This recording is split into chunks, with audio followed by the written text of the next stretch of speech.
신앙의 최종 관문 이런 주제로 말씀 생각해 보겠습니다. 여리고성과 아이성, 아도니세덱이 결성한 연합군, 그리고 가나안 남부 6개 성읍을 차례로 점령한 여호수아 그때는 이제 길갈에 있는 진영으로 돌아가게 됩니다. 그런데 가나안 남부 지역이 점령당했다는 소식을 들은 하솔 왕 야빈이 이스라엘을 치기 위해 가나안 북부 지역 왕들과 동맹을 맺고 또 연합군을 결성합니다. 당시에 하솔은 가나안 북부 지역에서 가장 크고 강력한 세력을 가지고 있던 도시였습니다. 그 세력이 얼마나 크고 막강했던지 4절을 보면 백성이 많아 해변에 수많은 모래 같고 말과 병거도 심히 많았다 이렇게 기록되어 있습니다. 그래서 이 유대인 역사학자 요세푸스의 그 기록에 의하면은 당시에 이 야빈이 결성한 연합군의 수는 정예 보병 약 한 30만 명, 기병대 약 한 1만 명, 그리고 병거부대 약 2만 명이었을 것이다 이렇게 기록이 되어 있습니다. 그래서 그 얼마나 이렇게 수가 많았으면은 해변에 수많은 모래와 같다 이렇게까지 표현을 했을까? 그 정도로 강력한 도시였고 군대였다 하는 걸 말하는 거죠. 이렇게 많은 수의 군인과 병거와 기병들이 이제 연합을 해서 이스라엘을 이제 치기 위해 이제 왔는데 5절 보니까 메롬 물가에 진을 쳤다라고 합니다.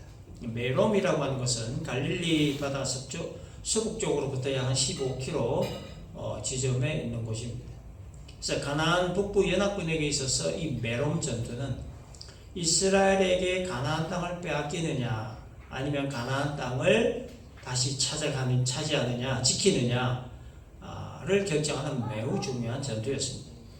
이스라엘에게 있어서도 마찬가지죠. 이 메롬 전투는 이 가나안 정복을 위한 마지막 전투였기 때문에 굉장히 중요한 전투였습니다.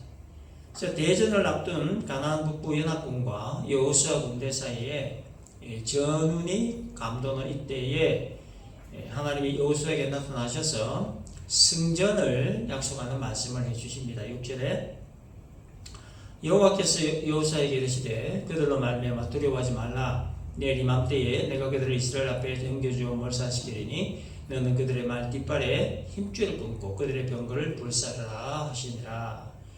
대전을 앞두고 있는 초긴장 상태에 있는 여호수아에게 하나님은 두려워하지 말라 이런 말씀을 하셨습니다. 왜 하나님은 여호수아에게 두려워하지 말라 이 말씀을 하셨을까? 하나님은 여호수아에게 두려워하지 말라는 말씀을 참 많이 하셨습니다. 모세가 죽고 난 이후에 이스라엘 지도자가 되었을 때도 강하고 담대하라, 두려워하지 말고 놀라지 말라 이런 말씀을 하셨죠. 또 아간의 범죄로 인한 아이성 전투에서 패전을 한 이후에 두 번째 아이성 전투에 임할 때 역시도 두려워하지 말라, 놀라지 말라 이런 말씀을 하셨습니다. 그리고 이 가나안 남부 지역의 아도니세덱이 결성한 연합군들과의 전투에서도 그들을 두려워하지 말라. 그리고 오늘 이 본문에서도 하솔왕 야빈이 결성한 연합군들과의 전쟁을 앞두고 있을 때도 여호수아에게 두려워하지 말라. 여러 번 이렇게 두려워하지 말라는 말씀하셨습니다. 이렇게 두려워하지 말라고 하신 이유가 있죠. 첫째는 여호수아의 이 마음 상태를 너무나 잘 아셨기 때문입니다. 비록 하나님을 향한 강하고 담대한 믿음이 여호수아에게 있었을지라도 근데 이 전투를 앞둔 현실적 상황에서 더군다나 이 보병의 수나 기병의 수나 병거의 수나 모든 것이 우세한 이 적과의 전투를 앞둔 이 여호수아의 마음에 두려우면 이건 당연한 겁니다. 그래서 여호수아의 인간적인 연약함으로부터는 두려움을 아시는 하나님이 여호수아의 그 마음에 평안과 용기와 믿음을 북돋아 주시기 위해 두려워하지 말라 하는 말씀을 하신 거죠. 두 번째는 하나님이 이 적들을 여호수아의 손에 넘겨주셨기 때문이죠. 아이성과의 두 번째 전투에서 하나님은 군사를 다 거느리고 일어나 아이로 올라가라. 보라 내가 아이 왕과 그의 백성과 그의 성읍과 그의 땅들을 다 네 손에 넘겨줬다라고 여호수아 8장 2절에서 말씀하셨죠. 또 아도니세덱이 결성한 연합군과의 전투에서도 하나님은 내가 그들을 네 손에 넘겨줬다고 했어요. 그들 중에 한 사람도 너를 당한 적 없을 것이다 라고 여호수아 10장 8절에서 말씀하셨어요. 그리고 오늘 보면 이 하솔 왕이 결성한 연합군과의 전투에서도 하나님은 6절 중간에서 내일 이맘때에 내가 그들을 이스라엘 앞에 넘겨주어 몰살시키겠다 이렇게 약속을 하신 거예요. 그러니까 아이성이든 연합군이든 가나안 땅은 이미 하나님이 멸하시기로 작정하신 땅, 그리고 이스라엘 백성들을 가나안으로 이주시키기로 작정하신 땅이기 때문에 가나안 족속들은 필연적으로 반드시 진멸을 당할 수밖에 없는 상황이었습니다. 그래서 하나님의 여호수아에게 가나안 땅은 이미 네 손에 주었다. 그러니 아무 염려할 필요 없고 두려워할 필요 없고 그저 내 지시만 따라서 가서 그저 싸우기만 하면 된다. 그렇게 말씀하신 거예요. 자, 이러한 근거로 하나님은 여호수아에게 매 전쟁 때마다 두려워하지 말라 말씀을 하신 겁니다. 이미 다 이겨놓은 싸움이고 하나님이 등 뒤에서 강력한 서포트를 해주시기 때문에 아무 염려, 근심, 불안, 두려움 가질 필요 없다. 이런 근거로 두려워하지 말라 말씀을 하신 겁니다. 하솔왕 야빈이 결성한 연합군을 네 손에 넘겨주어 몰살시키기 위해서 두려워하지 말라. 이 용계백변 이 말씀들은 여호수아 뭐 더 이상 두려워할 이유도 없겠죠. 그래서 여호수아는 이 군대를 동원해서 메론 물가에 지치고 있는 연합군들에게 급습을 하게 됩니다. 결과는 하나님 말씀대로 그대로 성취됐죠. 연합군들을 크게 격파하게 됩니다. 8절에 여호와께서 그들을 이스라엘 손에 넘겨주셨기 때문에 그들을 격파하고 큰 시돈과 미스로봇 마임까지 추격하고 동쪽으로는 미스바 골짜기까지 추격하여 한 사람도 남기지 아니하고 맞춰주겠다 이렇게 기록합니다. 아까 유대인 그 역사학자 요세푸스가 물론 추정된 수이긴 하지만 약 한 30만 명 정도 되는 연합군들, 그리고 1만여 명의 그 기병들, 그리고 약 2만여 명의 병거 부대를 하나도 남기지 않고 다 진멸했다는 거예요. 그리고 하나님이 명하신 대로 발 뒷발의 힘줄을 끊고 병거들을 다 불살랐습니다. 말의 뒷발의 그 힘줄은 말이 달릴 때 순간적인 힘을 내도록 하는 근육이죠. 그래서 이 말 뒷발의 힘줄을 끊었다는 것은 말이 뛸 수 있는 힘의 근원을 끊었다. 다시 말해서 말이 달릴 수 없도록 했다는 거예요. 뒷발이 힘줄이 끊긴 말은 달리고 싶어도 달릴 수가 없죠.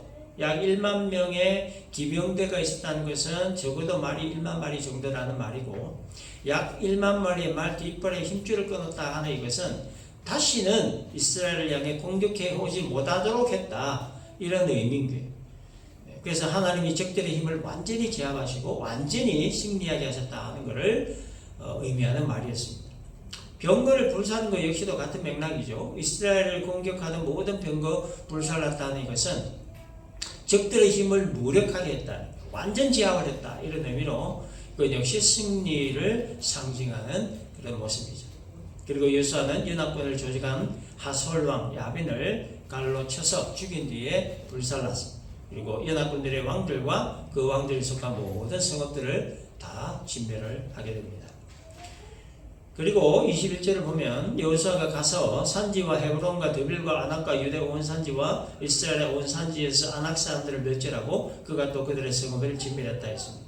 자, 이 구절에서 특이사항이 있는데 여호수아가 아낙 자손들을 멸절했다는 거예요. 아낙 자손. 아낙 자손은 당시에 거인 족속으로 알려져 있던 사람들이었습니다.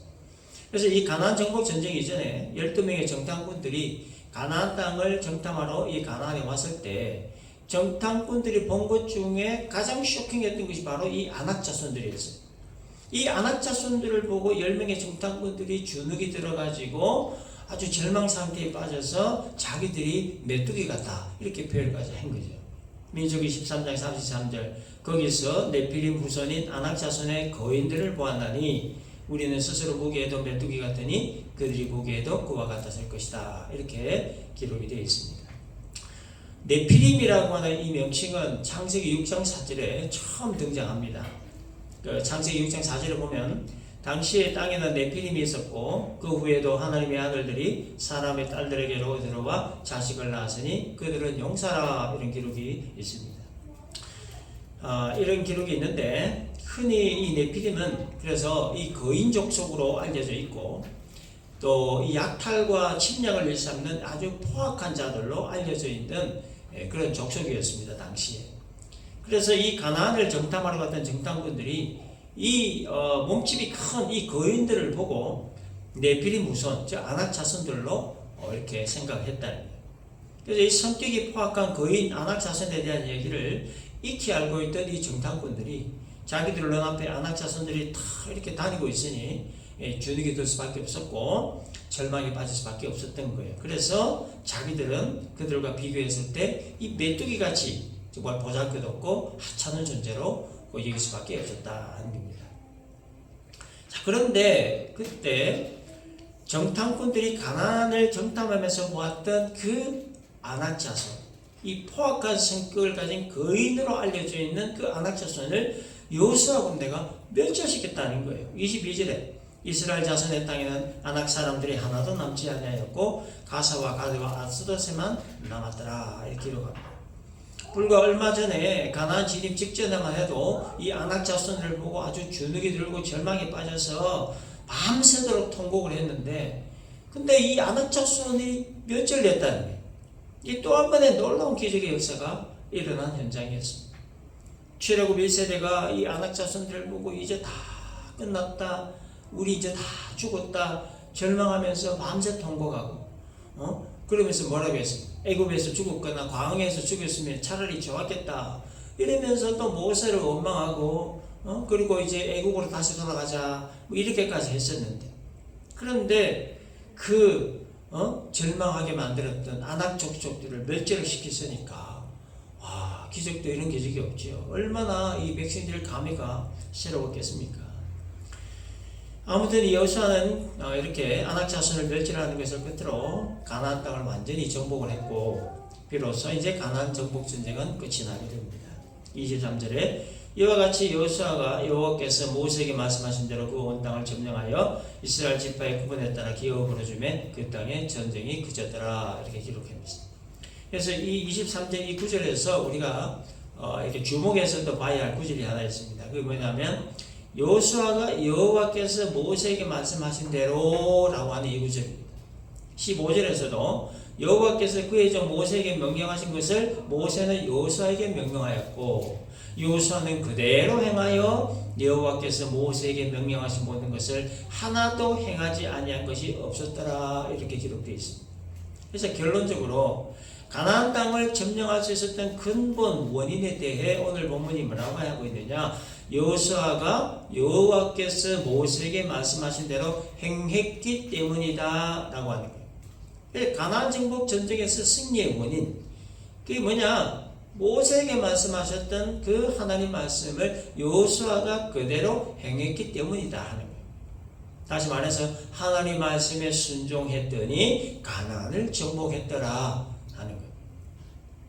그래서 여러분, 이 신앙적 승리의 비결, 인생 성공의 비결이 바로 여기에 있는 겁니다. 하나님 말씀대로 행하는 것, 바로 여기에 승리의 비결이 있다 하는 거예요.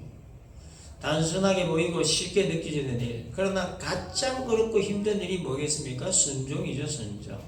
그런데 말씀에 순종하면 축복이고 승리이고 기쁨이고 은혜지만, 근데 말씀에 불순종하면 저주고 폐함이고 고통이라, 이게 이제 성경의 주된 흐름이에요.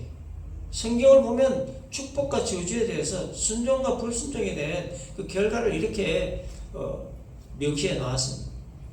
그래서 이 순종과 불순종의 결과가 얼마나 큰 영향력을 미치는지 로마서 5장 19절을 보면 이런 기록이 있습니다. 한 사람이 순종하지 아니함으로 많은 사람이 죄인 된 것 같이 한 사람이 순종하심으로 많은 사람이 의인이 되었다, 이렇게 기록이 되어 있습니다. 아담이라고 하는 한 사람이 하나님의 말씀에 불순종함으로 모든 인류를 죄인 되게 만들었다.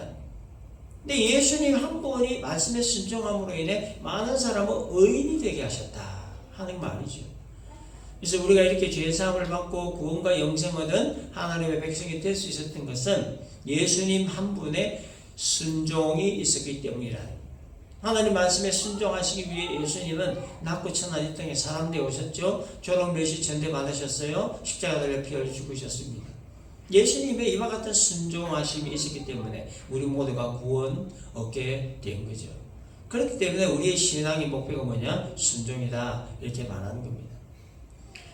그래서 우리가 믿음 생활을 하는 궁극적 목표가 뭡니까? 예수님처럼 되는 거죠. 예수님처럼 되는 거. 예수님 성품 닮고, 예수님 정신 닮고, 예수님 가치관 닮아서 예수님처럼 사는 거. 이게 우리 그리스도인의 공통의 궁극적 목표예요. 그래서 예수님처럼 사는 삶이라고 하는 것은 결국 어떤 삶을 말하느냐 하면 그게 순종하는 삶이라는 거죠. 예수님이 아주 철저히 하나님 말씀에 순종하는 삶을 살았기 때문에 그래요. 그래서 예수님처럼 살아야 한다는 말에 담긴 의미가 뭐냐면 예수님의 그 순종적 삶을 우리가 살아야 된다, 그런 의미예요. 빌립보 2장 5절에 보면 너희 안에 이 마음을 품으라, 곧 그리스도 예수의 마음이다, 이렇게 기록되어 있어요. 그 예수의 마음이 어떤 마음이냐에 대해서 그 다음 구절 빌립보 2장 6절에서 이렇게 말씀합니다. 그는 근본 하나님의 본체시나 하나님과 동등됨을 취할 것으로 여기지 아니하시고 오히려 자기를 비워 종의 형체를 가지사 사람들과 같이 되셨고 사람의 모양으로 나타나사 자기를 낮추시고 죽기까지 복종하셨으니 순종하셨으니 그 십자가에 죽으심이라.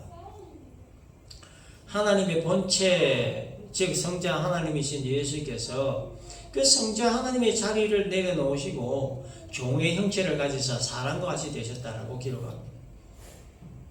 성자 하나님이 사람이 되셨다는 것을 어떻게 비유하냐면 종과 같이 됐다, 이렇게 비유를 합니다. 자, 이것은 쉽게 요즘 말로 표현하면 뭐냐, 이렇게 사람이 개나 돼지가 되는 것보다 더 비참해진 상황을 말하는 거예요. 우주 만물의 창조주이시고 인간의 생사화복을 주관하시는 전지전능하신 하나님이 사람이 되셨다 하는 이것은 인간이 생각할 수 있는 낮아짐이라든지 비참함이라든지 이러한 그 한계를 벗어난 일인 거예요. 그래서 사람은 하나님이 사람이 되신다는 그 사실을 이해하는 것은 지극히 한계가 있습니다. 우리가 생각하고 이해하는 것은 고작 사람이 개가 된다, 사람이 뭐 돼지가 된다, 고작 이 정도예요. 이게 전부예요. 이거 더 이상으로 우리가 설명할 방법이 없는 거예요. 낮아진다는 것이. 그래서 성자 하나님이 사람이 되실 정도로 낮아지신 이유는 성부 하나님 뜻에 순종하시기 위함이라는 거예요. 죄인의 그 죄의 문제 해결을 위해서는 죄 없는 자가 죄인의 죄를 뒤집어 쓰고 죽어야만 했죠. 그런데 사람 중에는 죄 없는 자가 없어요. 그래서 성부 하나님은 성자 예수님이 사람이 되어 죄를 다 뒤집어 쓰고 죽기를 원하셨고 예수님은 성부 하나님의 그 뜻에 순종하셨던 겁니다. 요한복음 4장 34절을 보면 이런 기록이 있습니다. 예수께서 이르시되 나의 양식은 나를 보내신 이의 뜻을 행하며 그의 일을 온전히 이루는 이것이다, 이런 예수님 말씀 기록이 있는데 1차적으로 우리 양식이 하는 주된 일은 뭡니까? 사람의 배를 채우는 일이죠. 뭐 배가 불러야 뭐 일을 하다 뭘 할 수 있는 거예요. 따라서 양식이라고 하는 것은 어떠한 목적을 성취하는 데 있어서 꼭 있어야만 하는 거예요. 그래서 예수님이 말씀하신 나의 양식이다, 나의 양식이라고 하는 건 뭐냐? 예수님이 이 땅에 오신 목적을 성취하는 데 있어서 꼭 있어야만 되는 거, 반드시 해야만 어떤 일을 말하는데 그게 바로 자신의 생명의 양식이 되는 일이에요. 자신의 살과 뼈를 찢어서 죄인들에게 먹게 함으로 생명을 얻게 하는 일, 그 일을 위해 예수님이 이 땅에 오셨다는 거예요. 그래서 예수님은 나의 양식은, 즉 자신이 생명의 양식이 된 목적이 뭐냐? 나를 보내신 이의 뜻을 행하며 그의 일을 온전히 이루는 것이다, 이렇게 말씀하신 거예요. 그 예수는 나를 보내시니, 즉 성부 하나님의 뜻을 이루기 위해 사람이 되게 하시는 그 하나님의 뜻에 순종하셨다 하는 겁니다. 자, 그러면 하나님의 뜻이 뭐냐? 하나님의 뜻이 요한복음 6장 39절 40절을 보면 예수님이 말씀하신 겁니다. 나를 보내신 이의 뜻은 내게 주신 자 중에 내가 하나도 잃어버리지 아니하고 마지막 날에 다시 살리는 이것이니라. 내 아버지의 뜻은 아들을 보고 믿는 자마다 영생을 얻는 것이다, 이렇게 말씀하셨습니다. 예수님은 예수님을 믿는 자마다 영생 얻도록 하시는 하나님의 뜻에 순종하시기 위해 사람 되셨다 하는 겁니다. 성부 하나님 뜻에 순종하시기 위해 예수님은 하나님의 그 지위를 잠시 내려놓으시고 낮고 천한 이 땅에 사람 되어오셔서 사람이 받을 수 있는 최악의 조롱과 멸시천대 다 받으시고 극악한 강도 살인범들에게만 집행하는 최고의 형벌, 인간에게 줄 수 있는 최고의 고통, 십자가에 못 박히는 그 처참한 고통에 순종하셨다는 거예요. 예수님은 인생을 가지신 분이시기 때문에 인간이 느끼는 모든 고통을 그대로 다 느낍니다. 그래서 예수님은 십자가의 고통 얼마나 크고 처참한가 하는 걸 아셨기 때문에 십자가 지시기 전날 겟세마네 동산에서 땀방울이 핏방울이 되도록 이렇게 기도하신 거예요. 기도하시면서 십자가의 잔을 받지 않으면 좋겠다라고 하신 거예요. 인생을 가진 예수님의 모습이죠. 그런데 예수님은 또 기도를 바꿨습니다. 내 원대로 마시고 아버지 원대로 하옵소서 이렇게 하시면서 성부 하나님의 뜻에 온전히 순종하겠다 이렇게 기도를 하신 겁니다. 성부 하나님의 뜻에 따라 사람이 되셨고, 성부 하나님의 뜻에 따라 조롱과 멸시 전대받으셨고, 성부 하나님의 뜻에 따라 채찍이 맞으셨고, 성부 하나님의 뜻에 따라 십자가 달려 못 박혀 죽으셨고, 성부 하나님의 뜻에 따라 3일 만에 부활 승천하셨고, 성부 하나님의 뜻에 따라 이 땅에 다시 오실 예수님, 그 예수를 믿음으로 죄사함 받고 구원과 영생 얻게 된 우리 모두가 이 땅을 살아가면서 어디에다가 무엇에다가 포커스를 맞추며 살아야 되느냐 하는 거예요. 예수님의 순종적 삶에 포커스를 맞추고 살아야 된다 하는 겁니다. 왜 그렇게 살아야 되냐? 그게 신앙의 본질이에요. 그게 신앙의 본질. 그리고 그렇게 거기에 포커스를 맞추고 살 때에 그 신앙적 승리, 인생 승리의 비결이 거기에 있기 때문이에요. 여호수아가 여호와께서 모세에게 말씀하신 대로 행함으로 가나안 전쟁에서 승리한 것처럼 예수 믿는 우리가 성부 하나님의 말씀에 순종하셨던 예수님과 같은 순종이 있을 때 이 땅을 덮고 있는 악한 영들과 영적 전쟁에서 승리할 수 있고 나를 이길 수 있고 내 삶에 찾아오는 여러 가지 복병들, 여러 가지 힘든 일들을 극복하고 이기며 승리할 수 있다는 거예요. 그렇기 때문에 순종은 신앙의 최종 관문이에요. 신앙의 최종 관문. 성경 많이 배워가지고 성경을 그냥 너덜너덜하게 읽어가지고 성경 박사 학위를 가지고 있다 하더라도 거기에 순종 없으면 그 지식은 다 무용한 지식이 되는 거예요. 그래서 순종 없는 지식은 고여있는 물과 같은 거예요. 그래서 순종 없는 지식은 반드시 썩어 냄새가 나게 되어 있습니다. 예수님 시대 때 바리새인들 그 얼마나 성경 지식에 빠삭합니까? 박사들이에요, 박사들. 그런데 그게 뭐 행함 실천 없으니까 다 고여가지고 썩어가지고 막 냄새 나가지고 그냥 썩어 물들어지고. 그렇기 때문에 우리가 여러분 매주일마다 예배를 드리고 기도를 하고 말씀을 비우는 이 모든 일들이 참 너무너무 중요하고 너무 귀한 일들인데 그거보다 더 중요한 일은 뭐냐? 순종이다. 순종이 얼마나 중요한 것인가? 순종의 중요성에 대해 사무엘 선지자가 사무엘 왕에게 이렇게 말을 했습니다. 사무엘상 15장 22절 사무엘이 이르되 여호와께서 번제와 다른 제사를 그의 목소리를 청종한 것을 좋아하신 같이 좋아하시겠나이까? 순종이 제사보다 낫고 듣는 것이 순종의 기름보다 낫다 이런 말씀을 한 거예요. 하나님은 자기 백성들이 하나님께 예배를 드리는 것도 기뻐하시고 기도를 드리는 일도 기뻐하시고 찬양하는 일도 기뻐하시고 말씀 듣고 또 말씀 공부하는 일도 기뻐하시고 전도하는 일도 기뻐하시고 봉사하는 일도 기뻐하시고 헌금하는 일도 기뻐하시고 등등 다 기뻐하시고 다 귀하게 여기시지만 그 중에 특히 더 기뻐하시는 것, 더 가장 기뻐하는 게 뭐냐면 그의 목소리를 청종하는 것. 즉 하나님 말씀에 순종하는 일을 그 무엇보다 기뻐하시고 귀하게 여기신다. 그런 의미죠. 그렇기 때문에 순종은 신앙의 최종 관문이다. 이런 말을 하는 거예요. 말씀하는 거 굉장히 중요합니다. 근데 아는 말씀에 순종하는 것. 그게 더 중요하다. 그게 진짜 믿음이다. 근데 여러분 순종이라고 하는 것이 마치는 그 쉬운 일이 아니죠. 뭐 순종하는 일이 쉬운 일이라고 하면 순종이 뭐 신앙의 최종 관문이다. 뭐 이런 말을 할 수가 없겠죠. 최종 관문이 될 수가 없을 거예요. 가장 어렵고도 힘든 일이니까 최종 관문이라고 하는 거예요. 최종 관문은 가장 어렵고도 힘든 마지막 단계입니다. 그래서 여러분 지금 우리가 살고 있는 시대는 뭐 말씀이 없는 시대가 아니죠. 하나님의 말씀을 모르는 시대도 아닙니다. 여기저기 가장 많이 돌아다니는 책이 성경책이에요. 그리고 인터넷 틀면 많은 말씀들이 뭐 그냥 홍수같이 떠밀려 다니는. 근데 진짜 중요한 건 뭐냐 하면 순종이라는 게 순종. 그래서 마지막 시대를 살고 있는 우리 그리스도인들에게 남은 마지막 숙제가 뭐냐? 말씀에 순종하는 일이다. 근데 이게 쉬운 일이 아니라는 거예요. 그렇기 때문에 훈련이 필요하죠. 순종 훈련. 배우고대로 말씀들을 하나씩 하나씩 순종해가는 훈련의 필요성을 먼저 인식하는 게 중요하죠. 그 다음에 순종을 위해 수고하고 애쓰고 몸부림치는 훈련. 그런 훈련들을 우리들 스스로 그리고 성령의 도우심으로 해 나가야 된다. 언제까지? 우리가 생명이 닿을 때까지, 죽을 때까지 해 나가는 그거를 성화의 과정이라고 하는 거예요.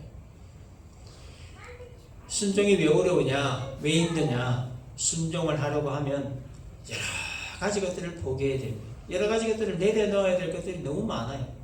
내가 아끼는 거, 내가 소중히 여기는 거, 내가 사랑하는 거, 내가 전부라고 여기고 있는 거, 그리고 뭐 어릴 때부터 혹은 뭐 나면서부터 몸에 배어 있는 거, 습관이라는 거, 이런 것들을 내려놓아야 되고 포기해야 되는 거예요. 그렇기 때문에 이게 어렵고 힘든 거예요. 이게 포기하고 내려놓는 것만큼 어렵고도 힘든 일은 없습니다. 순종하는 일이 어렵다고 힘들게 느껴질 때 우리가 생각하고 묵상해야 될 분이 한 분 계시죠? 예수님입니다. 겟세마네 동산에서 기도하셨던 예수님을 우리가 묵상해야 돼요. 십자가 지는 고통스러운 일, 그리고 그 십자가를 지지 않기를 원하셨던 인간 예수님, 그러나 자신의 생각과 뜻과 의지를 내려놓고 포기하셨던 예수님, 그리고 성부 하나님 뜻에 순종하기로 결단하셨던 그 예수님을 우리는 묵상해야 돼요. 순종하는 일이 어렵고 힘들다고 느껴질 때 우리는 그 예수님을 기억하고 묵상해야 되는 거예요. 이거 정도만 해야 되는 거예요. 이거 정도. 성부 하나님 뜻을 따르고 성취하기 위해 낮고 천하 이 땅에 사람 되어 오신 예수님을 우리가 묵상해야 돼요. 조롱과 멸시 천대 받으신 예수님 묵상해야 돼요. 채찍 맞으신 예수님, 그 십자가 달려 피 흘리신 예수님, 그 예수님의 순종하심을 우리가 묵상해야 돼요. 그래서 우리 모두가 그 예수님의 순종하심에 조금이라도 동참하는 그런 모습으로 우리가 이 땅을 살아가야 된다. 그게 그리스도입니다 하는 겁니다. 그래서 오늘의 말씀 우리가 잘 기억을 하고, 이 여호수아가 가나안과의 전쟁에서 승리하고 정복할 수 있었던 것은 여호와께서 모세에게 말씀하신 대로 행했기 때문이다 하는 걸 우리가 기억하고, 하나님 말씀에 순종하는 것, 이것이 신앙의 본질이다. 그리고 신앙의 승리, 인생의 승리 비결이다 하는 것도 우리가 기억을 하고, 성자 예수님께서 성부 하나님 뜻에 순종하기 위해 낮고 천하 이 땅에 사람 되어 오셨다 하는 거 우리가 기억을 하고, 그러므로 순종은 신앙의 최종 가문이다 하는 걸 우리가 가슴에 새기고, 순종이 어렵고 힘들게 느껴질 때 겟세마네 동산에서 기도하셨던 그 예수님 묵상 우리가 잘 함으로 예수님의 그 순종하심에 조금씩이라도 동참하며 살아가는 그런 성화의 과정을 온전하게 잘 걸어가는 참된 그리스도인들 길 주님의 이름으로 축원합니다.